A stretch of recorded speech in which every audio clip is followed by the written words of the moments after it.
Senior IAS అధికారి స్మితా సబర్వాల్ తెలంగాణ హైకోర్టును ఆశ్రయించారు. కాళేశ్వరం అంశంపై పీసీ ఘోష్ కమిషన్ ఇచ్చిన నివేదికను హైకోర్టులో ఆమె సవాల్ చేశారు. నోటీసుల జారీ, వాంగ్మూలం నమోదు చేసిన విధానాన్ని సవాల్ చేసిన ఆమె ఆ నివేదికను కొట్టివేయాలని కోరుతూ పిటిషన్ దాఖలు చేశారు.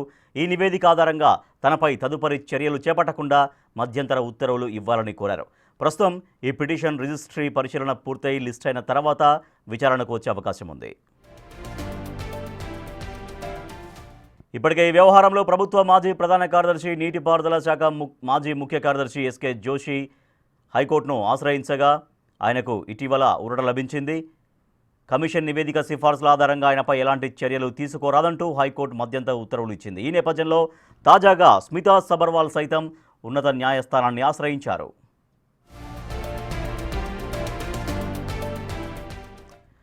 మరింత సమాచారాన్ని మా ప్రతినిధి సురేష్ అందిస్తారు. సురేష్, స్మితా సబర్వాల్ హైకోర్టును ఆశ్రయించారు. సో ఫర్దర్గా స్మితా సబర్వాల్కి ఊరట లభించే అవకాశం ఉన్నట్టుగా తెలుస్తోందా? కాళేశ్వరం కమిషన్ ఇచ్చినటువంటి రిపోర్ట్ను క్వాష్ చేయాలని చెప్పేసి స్మితా సబర్వాల్ నిన్న హైకోర్టులో పిటిషన్ దాఖలు చేయడం జరిగింది.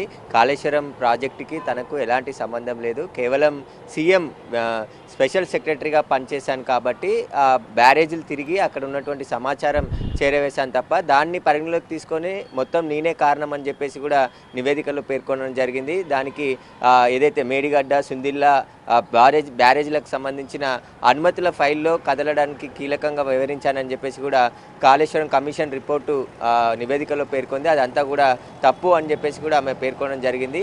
ఖచ్చితంగా తన పేరుని ఇక్కడ తనను సాక్షిగా మాత్రమే విచారణకు పిలిచారు. తనని ఇందులో నిందితురాలుగా ఎక్కడ కూడా విచారణకు పిలిచలేదు అని చెప్పేసి కూడా ఆమె పేర్కొనడం జరిగింది. నోటీసులు కూడా నాకు విచారణ సాక్షిగా రమ్మని చెప్పి నోటీసులు ఇచ్చారు తప్ప మిగతాకి సంబంధించి ఎలాంటి సమాచారం లేదు.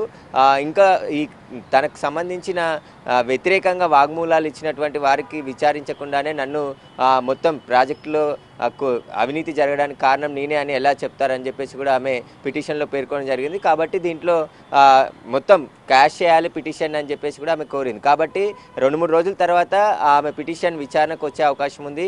సీజే అంటే హైకోర్టు డివిజన్ బెంచే విచారించే అవకాశం కనబడుతుంది. కాబట్టి ఖచ్చితంగా స్మితా సబర్వాల్కి సంబంధించి విచారణలో హైకోర్టు ఎలాంటి ఆదేశాలు ఇస్తుందనేది కూడా ఉత్కంఠగా మారింది.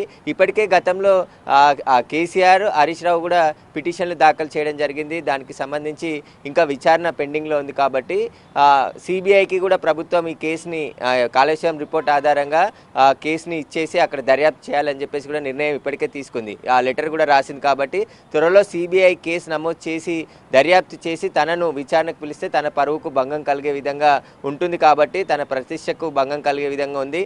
వెంటనే దీన్ని క్వాష్ చేయాలని చెప్పేసి ఆమె హైకోర్టులో పిటిషన్ దాఖలు చేసింది. దీనిపైన విచారణ తర్వాత ఇటు స్మితా సబర్వాల్ న్యాయవాదుల వాదనలు, అదేవిధంగా ప్రభుత్వ న్యాయవాదుల వాదనలు విన్న తర్వాతే హైకోర్టు నిర్ణయానికి వచ్చే అవకాశం కనబడుతుంది. గతంలో ఇచ్చిన తీర్పు, ఎందుకంటే విచారణ అయ్యే వరకు వీరిపై ఎలాంటి చర్యలు తీసుకోవద్దని గతంలో కూడా కొందరికి ఊరట లభించింది. కాబట్టి స్వల్ప ఊరట. ఇప్పుడు స్మితా సబర్వాల్ కూడా ఆ దృష్టిలోనే హైకోర్టులో పిటిషన్ దాఖలు చేసినట్టు తెలుస్తుంది. ఎందుకంటే ఆమె సీఎంకి స్పెషల్ సెక్రటరీగా పనిచేసింది గతంలో. ఆ సమయంలో కీలకంగా వివరించడం జరిగింది. అనేక అనుమతుల్లో ఫైల్స్ మూవ్ చేయడంలో కావచ్చు, బ్యారేజీలకు సంబంధించిన పర్యటన, అక్కడ ఫోటోలు తీసి ఎప్పటికప్పుడు సమాచారం సీఎంకే చేరవేసింది తప్ప క్యాబినెట్ దృష్టికి తీసుకొని రాలేదు. ఉన్నది ఉన్నట్టు ఒకవేళ రిపోర్ట్ ఇచ్చినుంటే ఈ మేడిగడ్డకి పరిస్థితి ఉండేది కాదు అని చెప్పేసి కూడా కమిషన్ రిపోర్ట్లో పేర్కొంది. కాబట్టి ఇప్పుడు కాళేశ్వరం కమిషన్ ఇచ్చినటువంటి రిపోర్ట్నంతా కూడా ఆమె క్వాష్ చేయాలని చెప్పేసి హైకోర్టులో పిటిషన్ దాఖలు చేసింది. కాబట్టి విచారణ తర్వాతే పూర్తి వివరాలన్నీ కూడా బయటికి వచ్చే అవకాశం ఉంది. ఇక ఆమెకు హైకోర్టులో ఊరట లభిస్తుందా లేదా అనేది కూడా విచారణ అనంతరం తెలిసే అవకాశం ఉంది. కానీ ఇరు వాదనలు విన్న తర్వాత ఇటు ప్రభుత్వం తరపున కూడా కౌంటర్ దాఖలు చేసే అవకాశం ఉంది. కాళేశ్వరం కమిషన్ రిపోర్ట్ని ఎలా తప్పుపడతారో ఒక మాజీ సుప్రీంకోర్టు న్యాయమూర్తి ద్వారా జ్యుడిషియల్ ఎంక్వైరీ జరిపించాము, అలాంటి రిపోర్ట్ని తప్పించుకునేందుకు అందరూ కూడా తప్పుపట్టే ప్రయత్నం చేస్తున్నారని చెప్పేసి కూడా చెప్తున్నారు. ఎలాంటి ఏజెన్సీలకి సంబంధం లేకుండా నిబద్ధతతోని కాళేశ్వరం కమిషన్ రిపోర్టు ఇచ్చింది. 600 పేజీలకు పైగా రిపోర్ట్ అందులో ఉంది. కాబట్టి అనేక అంశాలు ప్రస్తావిస్తూ ఆ నివేదికను ప్రభుత్వానికి అందజేసింది. ప్రభుత్వం హైకోర్టుకు కూడా ఆ నివేదికను అందజేయడం జరిగింది. అసెంబ్లీలో కూడా చర్చించి సిబిఐ ద్వారా ఈ కేసుని విచారించాలని చెప్పేసి కూడా నిర్ణయం తీసుకున్నారు. ఇక సిబిఐ ఎంటర్ అయితే అరెస్టులు, విచారణలు ఉంటాయి ఉంటాయి కాబట్టి అందులో భాగంగానే ముందుగా హైకోర్టును ఆశ్రయించినట్టు కూడా తెలుస్తుంది. హైకోర్టులో విచారణ తర్వాత స్మితా సబర్వాల్కు ఊరట లభిస్తుందా లేదా అనేది తెలుస్తుంది.